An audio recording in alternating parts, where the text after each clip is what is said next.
இருக்கிறான் பாருங்க. அந்த ஸ்டூடெண்ட் வந்து என்ன பண்ண மாட்டீங்கன்னா ஆள் வந்து இப்படி இருப்பானா, சரியான சாப்பாட்டு ராமனா இருப்பான். எப்ப பார்த்தாலும் என்ன அரைச்சிக்கிட்டே இருப்பான். எப்ப பார்த்தாலும் சொல்லுங்க என்ன பண்ணுவான், அரைச்சிக்கிட்டே இருப்பான். சாப்பிட்டுட்டே இருப்பானா. காதை இப்படி இருக்கானா. கேட்டதான் சொல்லலாம், பைபிள் கிளாஸ் எல்லாம் கேட்டிருக்காங்க. என்னப்பா நீ என்ன எப்ப பார்த்தாலும் நீ எப்படி இருக்க, ஒரு மாதிரி ரொம்ப பல்கியா இருக்கியே, என்ன உனக்கு உடம்ப பத்தி கவனமே எடுக்க மாட்டியா என்ன கேட்டக்க அவர் சொல்லலாம், எங்க தாத்தா இப்படிதான் இருந்தாராக்கும், எங்க அப்பா இப்படிதான் இருந்தாராக்கும், நானும் அப்படிதான் இருக்கனாக்கும். அடுத்து சாப்பிடாது பாடம் சாப்பிட்டுட்டே இருக்கான். கடையில அவரு பாத்துக்காரு யாரு, கென்னத்தி ஹேக்கின் அந்த ஐயா பார்த்து என்ன பண்ணிக்க வரும், அவன் கூட்டிங்கவா, ஏன்னாப்பா உடம்பு இப்படியே போயிட்டே இருக்கு, என்ன அது என்னதான் நீ செய்யற, என்னதான் சாப்பிடுற, கொஞ்சமாச்சு அது நிப்பாட்ட கூடாதா. அவன் அந்த ஆளு கர்த்தர் வந்து மனுஷன் முகத்தை பார்க்கறான், கர்த்தர் இதயத்தை பார்க்கறா. அவர் இதயத்தை தானே பாக்குறாரு பாஸ்டர் அப்படின்னா. இல்ல இல்ல இல்ல நீ நல்லா தெரிஞ்சுக்கணும், உன் உடம்ப வந்து பார்க்க வேண்டாம்னு ஒரு சொல்றாரா. அதுக்கு கிடையாது கிடையாது. பிரைம் இம்பார்ட்டன்ட் வந்து எதுக்கு கொடுக்கணும்னா உன் ஆவிக்குரிய கடனுக்கு கொடுக்க வேணுங்கிறதா அந்த வசனம் சொல்லுதே தவிர உடம்ப வந்து நீ நாசமாக்குன்னு சொல்லல. அதனால நீ அதுக்குள்ளதை எடுத்துக்கலாம். உன்னுடைய உணவு பழக்க வழக்கத்தை எல்லாம் மாற்றி அமைத்துக்கொள், உன்னால நல்ல ஒரு ஸ்லிம் பாடியா நீ கொண்டு வர முடியும்னு சொல்லி அவரு ஆலோசனை கொடுத்த உடனே அப்படியா பாஸ்டர் கேட்டுட்டு உணவு பழக்க வழக்கத்தெல்லாம் எல்லாம் கண்ட்ரோல் பண்ணி பார்த்தீங்கன்னா அப்புறம் பார்த்தா அவன் ஒரு அருமையான ஒரு மனிதனாக அந்த ஒபிசிட்டி உடல் பருமனை குறைத்து நார்மலா கொண்டு வந்திருக்கிறான். அல்லேலூயா. ஏன்னா நல்லா கவனிக்கணும் பாருங்க. அதுக்காக வந்து உடம்பெல்லாம் முகத்தை பார்க்க மாட்டாரு, இதயத்தை பார்க்கறாங்க, அதனால நீங்க என்ன செஞ்ச கூடாது, முகத்தெல்லாம் பார்க்க மாட்டாரு அப்படின்னு சொல்லி தூங்கி எஞ்சி பல்லு கூட வளர்க்காம அப்படியே போயிட்டு இருக்க கூடாது. முகத்தெல்லாம் பார்க்க மாட்டாருங்க, கத்த இதயத்தெல்லாம் பார்க்கறாங்க அப்படின்னு சொல்லி நீங்க பஸ்ல இருந்தீங்கன்னா பக்கத்துல உள்ளவனா உங்க பக்கத்துல எவனுமே நிக்க மாட்டான். ஆபீஸுக்கு பண்ணி நீங்க வரும்போதே 8 அடி தள்ளி ஓடுவான் எல்லாரும். ஏன்னா முகத்தை பார்க்க மாட்டாங்க, சகிக்கலாம். ஏன்பா முகத்தை கொஞ்சம் கை எரிய போட்டு ஏதாச்சும் போட்டு வரக்கூடாதா, முகத்தை கொஞ்சம் பாக்குற மாதிரி காட்டக்கூடாதா, இப்படி வந்து நிக்கிறியா அப்படின்னு சொல்லி பயந்துடக்கூடாது. கவனிக்கிறீங்களா? அப்ப என்ன நடக்குது கேட்டீங்கன்னா அது என்ன, இருதயம் வந்து முக்கியமானது. இருதயத்துலதான் எல்லாமே சிந்தனைகளும் புறப்பட்டு வருகிறதுனால சொல்லப்பட்டிருக்கிறது. எனவே நன்றி உள்ள இருதயம். அடுத்ததாக பாருங்க, இரண்டாவது என்னன்னு சொன்னால் இரக்கம். என்னது இரக்கம்? என்ன சொல்லுங்க, இரக்கம். அப்ப இரக்கம் என்று சொல்கிற வேளையிலே எப்படி நடக்குது சொன்னால் பாருங்க, லூக்கா 14வது அதிகாரத்திலே அது சொல்லப்பட்டிருக்கிறது. என்னன்னா எல்லாருக்கும் நல்லா தெரியும். ஒரு மனிதர் வந்து எருசலேமில் இருந்து எரியோக்கு புறப்பட்டு போகிறான். வழியிலே சில கல்லர்கள் கையில அவன் அகப்படுகிறான். அவன் வந்து எல்லாரும் அடிச்சு போட்டா பொருளெல்லாம் பிடிக்கிட்டு போயிடுறாங்க. நல்லா கவனிங்க, லூக்கா 11ஆம் அதிகாரத்தை எடுத்து வைத்துக் கொள்ளுங்க, சொல்லும்போது வாசிச்சா போகணும். அப்ப என்ன நடக்குதுன்னு சொன்னாலும் பாருங்க, அந்த பக்கத்துல யார் வர்றா, அந்த பக்கத்துல யார் வர்றா அப்படின்னு சொல்லி பாத்தீங்கன்னா அங்கே ஒரு ஆசாரியன் வருகிறான். ஆசாரியன் வருகிறான், பார்க்கறான், பார்த்துட்டு அவன் பக்கமா என்ன பண்ணுகிறான், விலகி போய் விடுகிறான். லேவியன் வருகிறான், அவனும் என்ன பண்ணுகிறான், பக்கமா விலகி போய் விடுகிறான். ஒரு சமாரியன் வருகிறான், அவன் வந்த உடனே அவன் என்ன பண்ணானா, கண்டு மனதுருகி கிட்ட வந்து எண்ணெயையும் திராட்சை ரசத்தையும் அவனுக்கு பூசி காயம் கட்டி என்ன பண்றானா, அவனுக்கு சுய வாகனத்தில் அவனை ஏற்றி சத்திரத்துக்கு கொண்டு சென்று அவன் என்ன பண்ணான், போய் பராமரித்தான். கையில 2 காசையும் கொடுத்துட்டு போனானா. அல்லேலூயா. என்ன கவனிக்கிறீங்களா? ஆசாரியன் போயிட்டான், லேவியன் போயிட்டான். ஏன்னா இவர்கள்லாம் தேவனுக்கு பணி செய்யக்கூடியவர்கள். ஆனா இவங்கிட்ட வந்து என்ன இல்லைன்னு கேட்டா இரக்க சிந்தை இல்லை. ஞானம் உள்ள இருதயம் இருந்தால் அங்கே இரக்கம் இருக்கும். கவனிக்கிறீங்களா? அங்க என்ன இருக்கும், இரக்கம் இருக்கும். அவன் வந்து தேவனை பத்தி ரொம்ப அறியாதவன், அவன் சமாரியன். ஆனா அவன் பார்த்துட்டு என்ன பண்றான், பக்கத்துல வரான், கண்டு மனதுருகி. எல்லாம் சொல்லுங்க, கண்டு. ஏன் பாருங்க, இயேசு வாழ்ந்த நாட்கள்ல அவர் என்ன பண்ணாரு தெரியுமா? மத்தேயு 14:14. இயேசுடைய ஊழியத்துல முக்கியமான ஊழியம், பிரதான ஊழியம் என்ன தெரியுமா? இயேசு வந்து திரளான ஜனங்களை கண்டு அவர்கள் மேல் மனதுருகி அவர்களில் வியாதியஸ்தர்களாய் இருந்தவர்களை சுத்தமாக்கினார். பாத்தீங்களா? அவர் என்ன பண்ணனாரா? 14:14 இயேசு வந்து திரளான ஜனங்களை கண்டு, இங்கே பாருங்க, கண்டு அவர்கள் மேல் மனதுருகி. வருதா? ஒருத்தரை பார்க்கிறீங்க அப்படின்னா ஒரு வியாதியஸ்தன் ஜனங்களை பார்த்தவன அவர் பார்த்தவனே அப்படின்னு போகல, கண்டு மனதுருகிறார். மனதுருகி அவர்களில் வியாதியஸ்தர்களாய் இருந்தவர்களை சுத்தமாக்கினார். எல்லாம் சொல்ல சொஸ்தமாக்கினார். ஆண்டவருடைய ஊழியத்துல முக்கியமான ஊழியம் என்னன்னா வியாதிஸ்தர்களை சொஸ்தமாக்குறார். அப்ப அவருக்கு அந்த கண்டு மனது இருக்கிறான். அவர் யாரு? இரக்கம் உள்ள தெய்வம். அப்ப இன்னைக்கு ஞானமுள்ள இருதயம் இருந்தா அது என்ன இருக்கும்? நன்றி எழுது உள்ளதாக இருக்கும். அடுத்தது இப்ப என்ன? இரக்கம் நிறைந்ததாக இருக்கணும். இன்னைக்கு பாருங்க, ஆசாரியனும் லேவியனும் கேட்டான், இன்னைக்கு சமாரியம் செய்தான்னு சொன்னா இன்னைக்கு நானும் நீங்களும் தேவ பிள்ளைகளாக வந்திருக்கிறோம். நம்முடைய இருதயத்துல என்ன இரக்கம் இருக்க வேண்டும். இங்கே ஒருத்தன் இருக்கிறான்னா நமக்கு என்ன அப்படின்னு சொல்லி யாருக்கு வந்த விருந்தோன்னு நாம என்ன செய்யக்கூடாது? போகக்கூடாது, இருக்கக்கூடாது. அல்லேலூயா. ஏன்னா அவர் இரக்கம் உள்ளவர். ஆமென். இரக்கம் உள்ளவரே, மனதுருக்கம் உடையவரே, இரக்கம் உள்ளவரே, மனதுருக்கம் உடையவரே, நீடிய சாந்தம், நீடிய சாந்தம், பொறுமை, அன்பு நிறைந்து வாழ்பவரே, நீடிய சாந்தம், பொறுமை, அன்பு நிறைந்து வாழ்பவரே, என் இயேசு ராஜா ஸ்தோத்திரம். மீண்டும் என் இயேசு ராஜா ஸ்தோத்திரம். ஸ்தோத்திரமே, ஸ்தோத்திரமே, உயிருள்ள நாளெல்லாமே.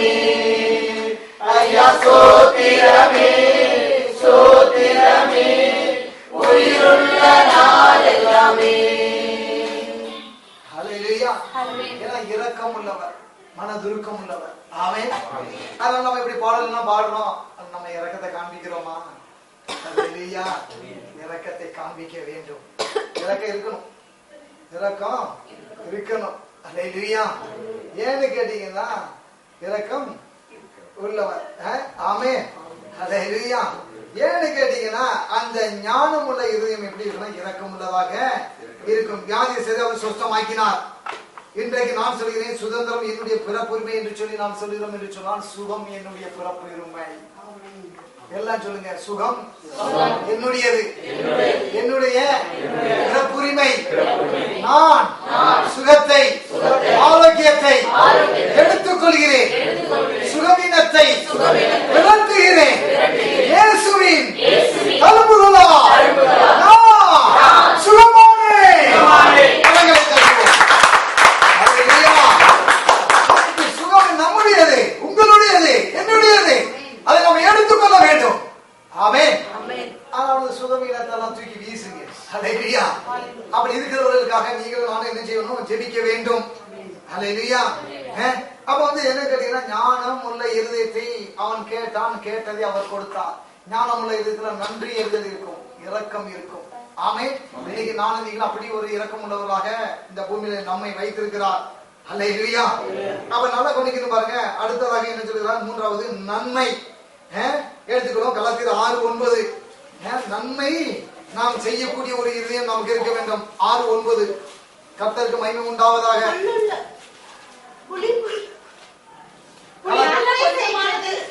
கலாத்தியர் 6:9. போகாமல் இருப்போமாக, நாம் தளர்ந்து போகாதிருந்தால் ஏற்ற காலத்தில் அறுப்போம். ரைட். என்ன சொல்றாரு பாருங்க, நன்மை செய்கிறது சோர்ந்து போகாமல் இருப்போமாக, நாம் தளர்ந்து போகாதிருந்தால் ஏற்ற காலத்தில் அறுப்போம். அடுத்த வசனம். ஆகையால் நமக்கு கிடைக்கும்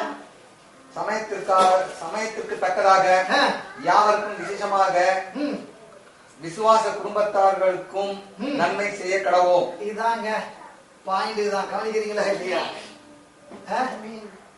அதாவது நன்மை செய்ய வேண்டும், நன்மை செய்ய வேண்டும். கலாத்தியர் சபைக்கு பவுல் அடிகளார் சொல்லுகிறார், நன்மை செய்கிறது சோர்ந்து போகாமல் இருப்போமாக.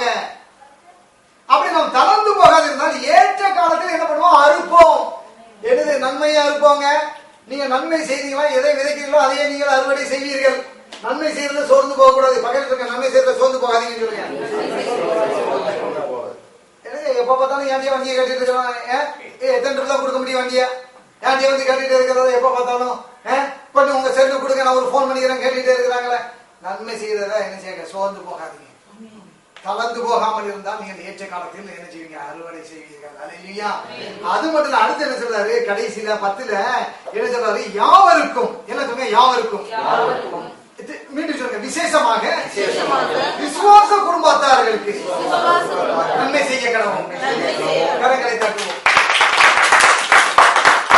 விசுவாச குடும்பத்தார் என்று சொல்வது சபையில நானும் நீங்களும் விசுவாசிகளா வந்திருக்கிறோம். நம்ம விசுவாச குடும்பத்தாருக்கு நாம என்ன செய்யணுமாங்க? நன்மை செய்யணுங்க. செய்யறோமா?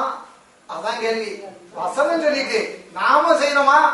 விசுவாச குடும்பத்தாருக்கு நன்மை செய்ய கடவும். அல்லேலூயா.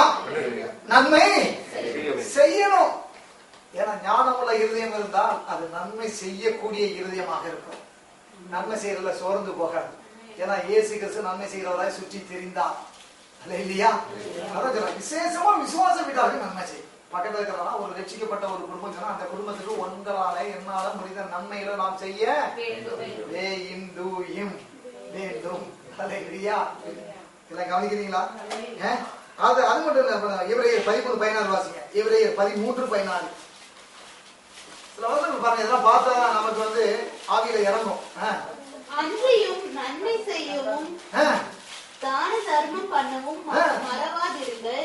இப்படிப்பட்ட பலிகளின் மேல் தேவன் பிரியமாய் இருக்கிறார். பாருங்க, கவனிக்கிறீங்களா இல்லையா? அல்லேலூயா. நல்ல கர்த்தர் ஆசீர்வதிப்பார். என்ன பாருங்க, நல்ல வசனம், நல்லா கவனிங்க. அன்றையும் நன்மை செய்யவும் தான தர்மம் பண்ணவும் மறவாதிருங்கள். அனைவருக்கு தான தர்மத்தெல்லாம் அப்படின்னா என்னன்னு கேட்கறவங்களுக்கு ஆயிட்டாங்க.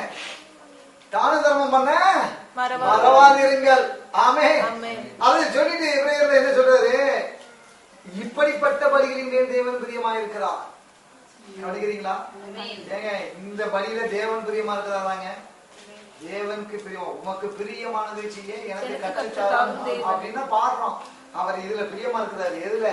நன்மை செய்யவும் தானம் தர்மம் பண்ணவும் மறவாதிருங்கள். இதெல்லாம் இனிமே நீங்க மறந்துடக்கூடாது. பக்கத்துல சொல்லுங்க, மறவாதிருங்கன்னு சொல்லுங்க. இதெல்லாம் மறந்துடாதீங்க. வேதம் நமக்கு கற்றுக் கொடுக்கு. முடிஞ்ச அளவுக்கு என்ன பண்ணுவீங்களோ அதுவும் விசுவாச குடும்பத்தாருக்கு நன்மையை செய்யுங்க, தானம் தர்மம் பண்ணுங்க. அல்லேலூயா. ஏன்னா ஞானம் உள்ள இருதயம் இருந்தால் அது இப்படிப்பட்ட இருதயமாக இருக்கும். என்ன கவனிக்கிறீங்களா? அல்லேலூயா. இப்ப அதுக்குதான் கருத்து நம்ம வைத்திருக்கிறார். அப்படிதான் பலன் பாருங்க. அதனால ஆதியாகமம் 4:7 எடுத்துக்கொள்ளுங்க. ஆதியாகமம் 4:7. நீ நன்மை செய்தால் மேன்மை இல்லையோ? நீ நன்மை செய்தால் மேன்மை இல்லையோ? நீ நன்மை செய்யாதிருந்தால் பாவம் வாசற்படியில் படுத்திருக்கும். நீ நன்மை செய்யாதிருந்தால் பாவம் வாசற்படியில் படுத்திருக்கும். அவன் ஆசை உன்னை போதும். அல்லேலூயா. அப்ப நல்ல குடிக்க பாருங்க. நன்மை செய்யால் உனக்கு மேன்மை இல்லையோ? இன்னைக்கு அனைவரும் நன்மை செய்யறதுக்கு எப்பா வர்ற பாடு. நன்மை செய்யறதுக்கு உங்களுக்கு அவ்வளவு பெரிய ஒரு கஷ்டமா இருக்கு.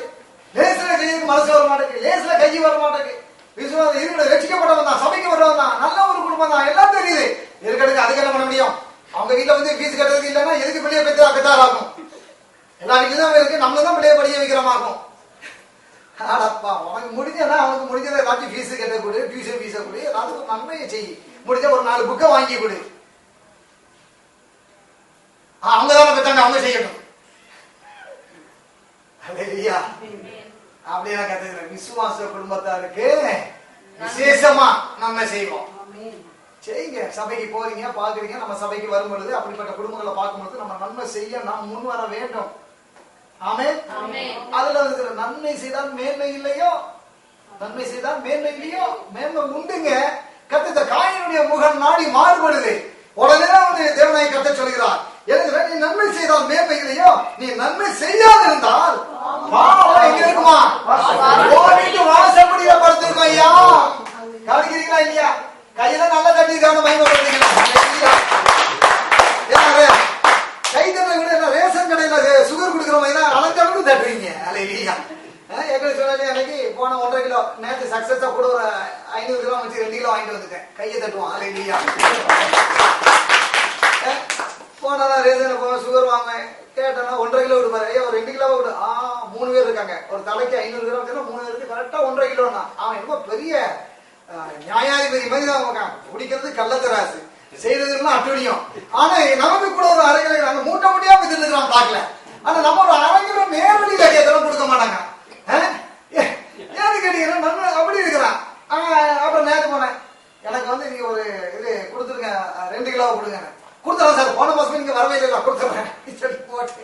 கிலோவா கொடுக்குறான். பெரிய உலகமாக அதிசயம் தான் இல்லையா?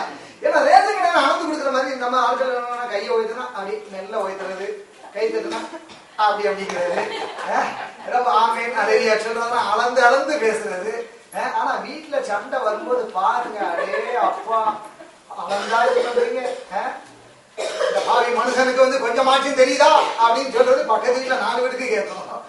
ஆரம்பிச்சாச்சு அங்க மேரிமா வீட்டுல அங்க ஆரம்பிச்சாச்சு சண்டை அப்படிங்கிறது அங்க 4 வீட்டுக்கு தெரியும். ஆனா இங்க வந்து சபையில வந்து பேசுறது கிடையாது, கை தட்டுறது கிடையாது. எல்லாம் குக்கும்பர் பேஸா இருக்கிறாங்க. குக்கும்பர் பேஸ் என்ன அதே ஏங்க உடனே மோசைய பாக்குறீங்க. அவர் வந்து நல்ல நோட்ஸ் எடுக்கிறாரு அழகா. அவர் நல்ல ஒரு சின்சியரா அழகா தேவனுடைய வார்த்தை. நீங்க யாராவது எடுக்கிறீங்களா? சொல்லுங்க, நோட்ஸ் எடுக்கிறீங்களா? கருத்துறவங்க ஆசிரியப்பா தண்ணியை ஓடிட்டு இருக்கு. ஆமே சரி. அப்ப என்ன இருக்கு? நன்மை எல்லாம் சொல்லுங்க. நன்மை செய்யணும். நன்மை செய்யலாம் பாவம் வாசல்ல படுத்துருக்குங்க. நன்மை செய்ய பழகுங்க, மறக்காதீங்க. அல்லேலூயா. கடைசியா ஒரே ஒரு காரியம் தான், என்ன தெரியுமா? ஞானம் நிறைந்த இருதயத்தினுடைய சுபாவத்துல 1 நன்றி எறிதல், 2வது இரக்கம், 3வது நன்மை செய்யக்கூடியது, 4வது என்ன தெரியுமா? அது பயப்படாத இருதயமா இருக்கும். அது தைரியமுள்ள இருதயமா இருக்கும். எனக்கு வச்சு என்ன செய்யாது, பயப்படாது. அல்லேலூயா. நீங்க இன்னைக்கு பார்க்கலாம், இன்னைக்கு சாலமோனுக்கு ஞானமுள்ள இருதயம் கொடுத்தாரையா, எனக்கு அவர் கொடுத்துருக்காரான்னா உங்களுக்கு நேரில் வந்து நின்று பிரிய குமாரே உண்மையில் நான் பிரியமாக இருக்கிறேன், உனக்கு நான் என்ன வேண்டும் என்று கேள் அப்படின்னு கேட்டவனே அவரு ஐயா எனக்கு நல்ல ஒரு வாட்டர் கம்பெனி அப்படின்னு சொல்லி கேட்டாருன்னா கண்டிப்பா கொடுப்பா. ஆனா அதை காட்டிலும் என்ன கேட்கணும்? ஞானமுள்ள இதயத்தை கேட்கணும். ஏசாயா தீர்க்கதரிசி மாதிரி ஒரு பெரிய ஒரு ஏடை தூக்கிட்டு வந்திருக்கிறாரு, ஆனா பிரிக்கவே மாட்டேங்காரு. கர்த்தருக்கு சோத்திரம். அப்படி சில பேர் இப்படிதான் பைபிளெல்லாம் விலை உயர்ந்த பைபிளா வாங்கிட்டு வந்துருவாங்க, பைபிளை தூக்கிட்டே வருவாங்க, ஆனா அது பிரிக்கிறதே கிடையாது. ஏன்னா நம்ம பிரிக்கும் போது மற்றவங்க பிரிச்சு வாசிக்கிறாங்களா, கேட்டுக்கலாமே, எதுக்கு போட்டு பிரிப்பானே, அதை கேட்டுக்கிட்டு அப்படியே பத்திரமா கொண்டு போய் வீட்டுல போய் வச்சிருது. அடுத்த ஞாயிற்றுக்கிழமை அதை அப்படியே தூக்கிட்டு வருது. அப்படி இல்லையா? பாக்கு சந்தோஷத்தை பாருங்க. அதே இல்லையா? பயப்படாது. சங்கீதம் 27:3 என்ன சொல்லுது பாருங்க. சங்கீதம் 27:3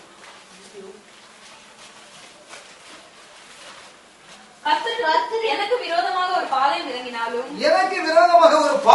இறங்கினாலும் என் இருதயம் பயப்படாது. என் மேல் யுத்தம் எழுப்பினாலும் இதிலே நான் நம்பிக்கையா இருப்பேன். ஆமென். எல்லாம் கவனிக்கிறீங்களா இல்லையா? ஏங்க ஞானமுள்ள இருதயம் இருந்தா இப்படிதாங்க இருக்கும். எனக்கு எதிராக என்னது? எனக்கு எதிராக எனக்கு விரோதமாக ஒரு பாளையம் இறங்கினாலும், ஒரு பெரிய ஒரு பட்டாலியன் ஆஃப் ட்ரூப்ஸ் உங்களுக்கு எகென்ஸ்டா வந்து இறங்கி உங்களை உண்டு இல்லைன்னு ஆக்க போறோம்னு வந்தா கூட நீங்க பயப்பட மாட்டீங்க. இல்லையா? நீங்க என்ன ஆபீஸ்ல எனக்கு மேலதிகாரி வாராயா, எனக்கு படிக்கிறதுல இவன் இப்படி இருக்கிறானே, என் தொழில அவன் போட்டிக்கு இப்படி வந்துட்டானே, நான் பக்கத்து வீட்டுக்காரனுக்கு எதிரியா இருக்கிறானே, சபையில எனக்கு இப்படி இருக்கிறானே, கவலைப்படாதீங்க. எனக்கு எதிராக பாளையமே இறங்கி வந்தாலும் சரி, என் இருதயம் பயப்படாம இருக்கும். இல்லையா? ஏன்னா இதுதான் கட்டத்துல. ஏன்னா ஞானமுள்ள இருதயம் பயப்படாதுங்க, அது தைரியமா இருக்கும். அது எப்படி இருக்குன்னு கேட்டா, என் மேல் யுத்தம் எழுப்பினாலும் இதிலே நான் நம்பிக்கையா இருப்பேன். அந்த எல்லாம் சொல்லுங்க. என் மேல் யுத்தம் எழுப்பினாலும் இதிலே நான் நம்பிக்கையா இருப்பேன். கரங்களை தள்ளி நீங்க பயப்படாது பாருங்க. நீங்க உட்காந்துட்டு பயந்துட்டு இருக்க கூடாது. உங்களுக்கு விரோதமா வாழ்க்கையில சந்திக்கக்கூடிய சவால்களை பார்த்து பயப்படக்கூடாது. ஞானமுள்ள இதயத்துல ஒண்ணு எழுதுமா, தைரியம் நிறைந்ததாக இருக்கும். அது பயத்தை வந்து பயப்படாது. இன்னைக்கு நீங்க எதுக்கும் பயந்துட்டு இருக்கீங்களா? எந்த காரியத்துக்கும் பயப்படாதீங்க. எதுக்கெல்லாம் இப்படி இருக்குமோ, பொம்பளை பிள்ளைய பற்றி வச்சிருக்கேன். அன்னைக்கு வந்து ஒருத்தர் வந்து என்ன கேட்கிறாரு, கணவன் மனைவி ஆலோசனை கேட்கறாங்க. ஐயா சொல்லுங்க, எங்களுக்கு ஒரு குழந்தை இருக்கு, ரைட்டு, இன்னொரு குழந்தை பெற்றுக்கலாமா? நான் கர்த்தருக்கு சோத்திரம். என்னன்னா இல்ல விக்கிற பொருளாதாரம் எல்லாம் பார்த்தோன்னா எங்களுக்கு ஒரு மாதிரி இருக்கு அப்படின்னாங்க. இது விசுவாசத்துல சொல்ல வேண்டிய எடுக்க வேண்டிய முடிவமா? ஐயா நீங்க கேக்குறீங்க, உங்களுடைய மனநலமா எனக்கு புரியுது. ஒரு குழந்தையா இருக்கு, இன்னொரு குழந்தை இருந்தா கொஞ்சம் நல்லா இருக்குமே எதிர்காலத்துல நீங்க நினைக்கிறீங்க. நல்ல ஒரு காரியம். ஆனா இதுக்கு தேவை என்ன? படிப்பு கான்வென்ட்டுக்கு அனுப்பணும், அதுக்கு வந்து படிக்க உலக எல்லா காரியங்களும் நம்ம சந்திக்கணும். அதுக்கு இல்லையா இன்னைக்கு வந்து படிக்க வச்சு கொண்டு வரணும். அதுல எல்லா தேவையும் நல்ல ஒரு எஜுகேஷன் கொடுத்து கொண்டு வரணும்னு சொன்னோம்னா அதுக்கு நல்ல பல லட்சங்களை நம்ம இன்னைக்கு அதுக்கு ஒதுக்க வேண்டியதா இருக்கு. கவனிக்கிறீங்களா இல்லையா? ஆனா அதனால அவங்களுக்கு பயப்படுறாங்க. எதிர்காலம் எப்படி இருக்கும், ஒரு குழந்தை வச்சிருக்கோமே, நம்ம வருமானம் எப்படி இருக்கு, இன்னொரு குழந்தைய வச்சு நான் வந்து எப்படி கொண்டுட்டு வர போறேன், எப்படி நான் படிக்க வைக்க போறேன் அப்படிங்க. நான் சொல்றேன், விசுவாசம் இருந்தா ஒன்று குழந்தை என்ன 3 குழந்தை இருந்தாலும் சரி, அது 3ம் அது படிக்கும், இன்ஜினியர் ஆகும், அது எம்எஸ்சி படிக்கும், அது மேற்கொண்டு வேலைக்கு போய் என்ன பண்ணும், எம்பிஏ போகும். கையை தட்டுங்களேன். ஏன்னா விசுவாசம் இருதயமாக இருக்குன்னு சொன்னா அது எல்லாம் நடக்கும். ஆமே. அதனால அது பயப்படாது. ஏன்னா கர்த்தர் இருக்கிறார், யெகோவா ஈரே. அல்லேலூயா. நான் சொன்னேன், விசுவாசத்துல எடுக்க வேண்டிய ஒரு முடிவையா நீங்க பயந்து இருக்கிறாங்க. இதுக்கு நாங்க சொல்றது உங்களுக்கு, நீங்க சொன்ன பாச நீங்க தான் சொல்லிட்டீங்க, என் பிள்ளைக்கு வந்து ஸ்கூலுக்கு சேர்க்க ரூபா கொடுங்க, ஸ்கூல் அட்மிஷன் எஸ்பிஓ 30,000 ரூபாய் கேட்கறான்.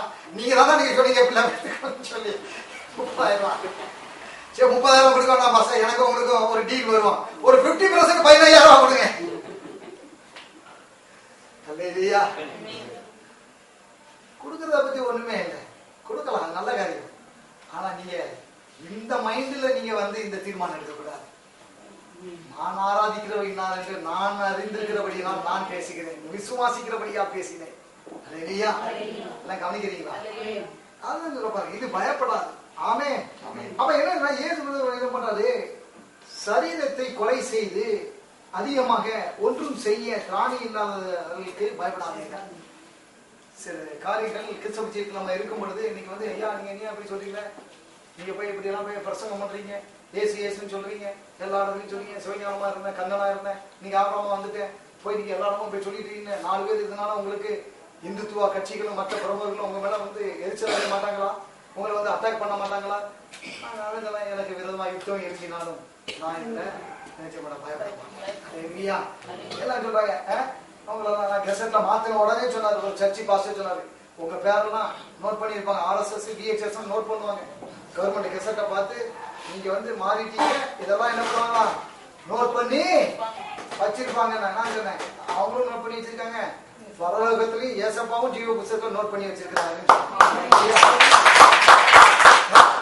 உண்மை, பைபிள் சாட்சியே சொல்றேன். நான் வந்து வைராக்கியமா பேரை மாத்தணுங்கிறத இயேசு மேல வச்சதா விசுவாசத்துல மாத்தினேன். அந்த சபையில வந்து இருக்கக்கூடிய அசிஸ்டன்ட் பாஸ்டர் சொல்றாரு, எனக்கு நீங்க இதெல்லாம் போய் மாத்துறீங்களே, உங்களை எல்லாம் நோட் பண்ணிடுவாங்களா? கணிக்கிறீங்களா? அல்லேலூயா. அதனால மிஞ்சி போனா என்ன பண்ணா, சரீரத்தை அடிப்பாங்களா? சரீரத்தை தான் இது பண்ண முடியும். சரீரத்தையும் ஆத்துமாவையும் அழிக்க வல்லவருக்கே பயப்படுங்க. நரகத்துல தள்ள வல்லமை உள்ளவருக்கே நீங்கள் பயப்படுங்க. அல்லேலூயா. இன்னைக்கு வந்து அவ்வளவுதான், இந்த உலகத்தை மிஞ்சி போன சரீரத்தை அழிப்பான், ஆனா ஆண்டவருக்கு தான் என்ன செய்ய முடியும், ஆத்துமாவை அழிக்கக்கூடிய வல்லமை உண்டு. அதனால நீங்க வந்து பயப்படாதீங்க. ஆமென். தேவன் நம் பட்சத்தில் தான் நமக்கு விரோதமாய் இருப்பவன் யார் என்று சொல்லலாமே. ரோமர் 8:31 எல்லாம் சொல்லுங்க. தேவன் நம் பட்சத்தில் இருந்தால் நமக்கு விரோதமாய் இருப்பவன் யார்? அல்லேலூயா. இப்படி பயப்படாது. ஞானம் நிறைந்த இருதயம் வந்து நீங்க தொழில வரக்கூடிய சவால்கள், உங்களுடைய வாழ்க்கையில் அணுகள் நீங்க சந்திக்கக்கூடிய சவால்கள், போட்டிகள், எதிர்ப்புகள் இதெல்லாம் பார்த்து என்ன செய்ய மாட்டீங்க, பயப்பட மாட்டீங்க. ஐயா பிள்ளைக்கு காய்ச்சல் இல்லையா, ஒரு வாரமா காய்ச்சல் விடவே மாட்டாங்க, என்ன செய்யலையா? ஒன்னும் இல்லை, ஒன்னும் செய்யாது, பிள்ளை ஏசுகிறதுனால சுகமாயிட்டு. ஆமென். அதெல்லாம் வந்து என்ன செய்யாது, அது வந்து ஒன்றும் பயப்படாது, அது தைரியமா இருக்கும். அல்லேலூயா. அதனால நான் வந்து என்ன சொல்றோம்னா, பயப்படாது, தைரியமாக இருக்கும். அப்படிதான் இருக்கணும் பாருங்க. அதை விட்டு போட்டுட்டு என்னன்னா, பவுல் கூட என்ன சொன்னா தெரியுமா, நான் மிகுந்த தைரியத்தோட உங்களோடு பேசுகிறேன். 2 கொரிந்தியர் 7:4 வாசிக்க வேண்டாம், இருக்கட்டும். நான் மிகுந்த தைரியத்தோட உங்களோடு பேசுகிறேன். நான் சொல்றேன், எனக்கு அந்த தைரியத்தை தான் நான் கர்த்தர்ட்ட கேட்டுட்டு இருக்கிறேன். பவுல் அன்னைக்கு எப்படி இருக்கிறார், அதே மாதிரி மிகுந்த தைரியத்தோடு உங்களோடு பேசுகிறேன். இன்னைக்கு வெள்ளிக்கிழமை சமாதான இல்லத்துல ஒரு சிலராய் கூடியிருக்கிற கூட்டத்தார் மத்தியில் மாத்திரமல்ல, உலகத்துல எந்த மூலையில எவ்வளவு பெரிய அந்த சபையாக இருந்தாலும் சரி, அங்கேயும் நான் மிகுந்த தைரியத்தோடு இயேசுவின் நாமத்தை பிரஸ்தாபம் பண்ண நான் விரும்புகிறேன். இயேசுவின் வல்லமை இந்த உலகத்துக்கு பறைசாற்ற நான் விரும்புகிறேன். அல்லேலூயா. நான் அதுக்கு தான் பாருங்க, நான் வேற எதுக்கு நான் பயப்பட, அந்த தைரியத்துல மிகுந்த தைரியத்தோடு பேசுகிறேன். என் ஆண்டவர் இயேசு கிறிஸ்து ஒருவரே உலக ரட்சகர். இதை நான் எங்கேயும் சொல்ல நான் விரும்புறேன். ஸ்ரீலங்கா தேசத்துல போய் வார்த்தையை குறித்து பிரசங்கம் பண்ணி கொண்டிருக்க வேலை சொன்னேன். ஐயா நான் பயப்படுறேன், இந்த தேசத்துல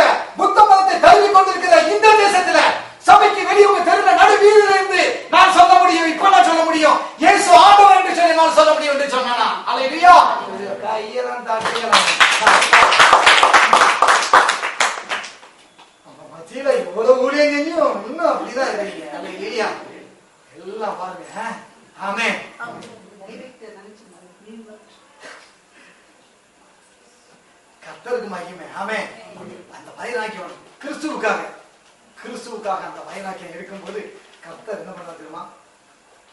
நம்ம நம்பி நம்ம மேல பெரிய பெரிய பொறுப்புகளை அவர் கொடுக்க வல்லவராக. கிறிஸ்துவுக்காக நான் நிக்கேன் அப்படின்னு சொன்னீங்கன்னா உங்க மேல பொறுப்பை கொடுப்பாருங்க. நான் போயிட்டு வரட்டுமா? மெல்ல யாரெல்லாம் நீங்க ஊழியத்துக்கு சொன்னா போதும். இல்ல வீட்டுல என் முன்னாடி சும்மா விழுது, நான் வேணா போகணும் பாஸ்டர், போயிட்டு வாங்குறாரு. அது இல்லையா? வரணும், முன்னால வரணும். வண்டலூர் போறேன், வெயிட்டு வா, புளிய பாரு, பூனைக்குட்டிய பாருன்னு அனுப்பிடுவாரு. கூட்டம் நடக்குயா, பெங்களூர்ல இருந்து பாஸ்டர் வர்றது கூட்டம் வைப்பாங்க சொல்றாங்க. ஒரு கூட்டத்தை சொல்றாங்க, நாங்க வண்டலூர் சூக்கு போய் புளி இதெல்லாம் பார்க்க போறோம், எங்களுக்கு இதெல்லாம் வேண்டாம். முதலாவது தேவனுடைய ராஜ்யத்தை தேட மாட்டோம், பின்பு நாங்கள் தேடுவோம். முதலாவது வண்டலூர் சூவை தேடுவோங்கிறாங்க. அல்லேலூயா. கவனிக்கிறீங்களா இல்லையா? ஆமென். எனவே இன்றைக்கு வேத வாக்கியங்களை நமக்கு அவர் காட்டின விளங்க காட்டின பொழுது நம்முடைய இருதயம் கொழுந்து விட்டு எரியவில்லையா? இருதயம் கொழுந்து விட்டு எரியணுங்க. இருதயம் தான். இருதயத்தில் சுத்தமுள்ளவர்கள் தேவனை தரிசிப்பார்கள். நீங்க அதான் சொல்ற, உங்கள் தேவனாய கர்த்தரை உங்கள் இருதயத்தில் பரிசுத்தம் பண்ணுவீர்களாக. நீங்க என்ன பண்ண போறீங்க? சிலவழி என்ன பண்ண, அவங்க வாயினால அவங்க என்ன இது பண்ணி கொடுக்கிறாங்க, ஆனா இருதயத்திலேயோ தூரமா இருக்கிறார்கள். எல்லாம் நம்ம தீர்க்கதரிசி மூலமா சொல்லி கொண்டிருக்கிறார்கள். இன்னைக்கு என்ன நம்ம செய்தி தியானிச்சுட்டு இருக்கோம்? இருதயம். எல்லாம் சொல்லுங்க, இருதயம். இந்த இருதயம் நம்ம ஞானமுள்ள இருதயம். அது எப்படி இருக்கும்? நன்றி எதிர் உள்ளதாக இருக்கும், இரக்கம் நிறைந்ததாக இருக்கும், நன்மை செய்யக்கூடியதாக இருக்கும். அது பயப்படாது, தைரியம் நிறைந்த இருதயமாக இருக்கும். அல்லேலூயா. கவனிக்கிறீங்களா? எனவே இப்படிப்பட்ட காரியங்களுக்கு தான் இன்னைக்கு என்னையும் உங்களுக்கு ஞானசானம் எடுக்கவே பயப்படுறாங்க. எல்லாம் கேட்கறாங்க, சத்தியத்தெல்லாம் கேட்கறாங்க. எல்லாம் கேட்டுட்டு கொஞ்சம் வாங்க, நீங்க சத்தியம் சொல்றது ஞானசானம் எடுங்க அப்படின்னு சொன்ன போதும் இல்ல பயமா இருக்குங்க. ஏன்னா குடும்பத்துல இருந்து ஒதுக்கி வச்சிருவாங்களோன்னு பயமா இருக்கு. அன்னைக்கு இப்படி ஒதுக்கி வச்சிருவாங்க சொல்லிட்டு பயந்துருந்தா உங்க முன்னால இன்னைக்கு நான் ஊழியக்காரனா கத்தர் நான் கொண்டு வந்து நீங்க தீர்க்க முடியாது. மிகுந்த தைரியத்தோடு நான் பேசுகிறேன். அவ்வளவுதானே? போவீங்களா? மாமா மச்சான் போனா போட்டுங்க. புதுசா ஒரு மாமா போனான்னு சொன்னோம்னா 1000 மாமா நமக்கு குடும்பம் ஒரு அண்ணன் நம்ம வெறுத்து தள்ளிட்டு போடாம போறால 1000 லட்சக்கணக்கான செலவுகளை கத்த எனக்கு வைத்திருக்கிறார். அல்லேலூயா. கிறிஸ்துவுக்கு மூத்த செலவு எனக்கு அவர் வந்து விட்டார், இயேசு கிறிஸ்து. அல்லேலூயா. மற்ற எல்லாவற்றையும் அருளால் இருப்பது எப்படி? அப்படி ஒரு வைராக்கியத்தை வரணும்பாங்க. அதுதான் ஞானம் நிறைந்த இருதயம். இன்றைக்கு நீங்க எப்படி இருக்கிறீங்க? இன்றைக்கு ஒரு தீர்மானம் எடுங்கள் பிரியமானவர்களே. உங்க வாழ்க்கையில ஒரு தீர்மானம் இருக்கக்கூடியதான நேரம் இது. அல்லேலூயா. அதனால நீங்க ஏறுங்க. சிந்திக்கும் நேரம், செயல்படும் நேரம். மௌனமா இருக்காதீர்கள். ஆமா, இனிமேல ஒரு தீர்மானம் எடுங்க. இன்னையில இருந்தாச்சு இருதயம் எப்படி ஞானம் நிறைந்த இருதயமா இருக்கணும்.